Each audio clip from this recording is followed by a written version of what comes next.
तर माननीय मुख्यमंत्री आणि दोन्ही उपमुख्यमंत्री महोदयांनी आपले सांस्कृतिक मंत्री जर शिवाजी महाराजांच्या बाबतीत धडधडीत खोटं असत्य सांगत असतील तर त्याचा पहिल्यांदा विचार करावा आणि शिवाजी महाराजांच्या महाराष्ट्राला त्यांनी फसवू नये, खोटी गोष्ट तोतया गोष्ट आणून दाखवून फसवू नये.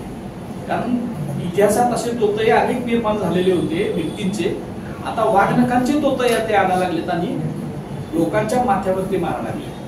पण महाराष्ट्राचं शिवभक्त समाजमन हे सजग आहे, ते त्यांच्या या गोष्टीला स्वतःच्या कृतीतून उत्तर देते. वाघनख ही सातारा छत्रपतींच्याकडे होती आणि त्याचे 1818 म्हणजे छत्रपती प्रतापसिंह महाराज जे पेशव्यांच्या कैदेत होते दुसऱ्या बाजीरावांचा, आणि ज्यावेळेला पेशवाई इंग्रजांनी नष्ट केली त्यावेळेला त्यांना सातारा छत्रपतींच्या गादीवर इंग्रजांनी बसवलं.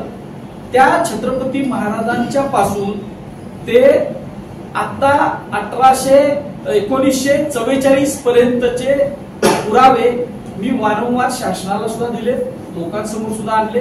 ते वर्तमानपत्रीय नुसते पुरावे नाही आहेत, ते आय विटनेसचे पुरावे आहेत. ते साताऱ्यामध्ये बघितलेलेच आहेत. आता हा बघा, हा जो फोटो आहे हा साताऱ्यामधला आहे. 1907 ला मॉडर्न रिव्ह्यू नावाचं जे मासिक निघायचं त्याच्यामधला, ह्याच्यात वाघनख आहे लिहिलंय खाली कॅप्शन. एवढंच नाही, ह्याच्या अगोदर सुद्धा आता जी वाघनख ते आणणार आहेत 1971 ला आपल्या विक्टन अल्बर्ट म्युझियम मध्ये दिलेली, ज्याच्याकडे ती वाघनख होती त्या माउंट स्टुअर्ट ग्रँड डफ त्याचं नाव आहे. ग्रँड डफ रेसिडेन्स जो होता सातारचा, त्याचा तो मुलगा आहे, तो स्वतः आलेला होता.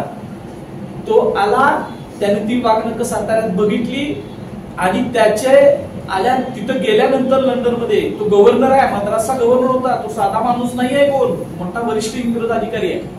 आणि त्याच्याकडे जी वाघनख होती तशा पद्धतीची माझ्याकडे जी रिप्लिका आहे त्यानं मान्य केलं आणि अस्सल वाघनख सातारा छत्रपतींच्याकडे बघितली.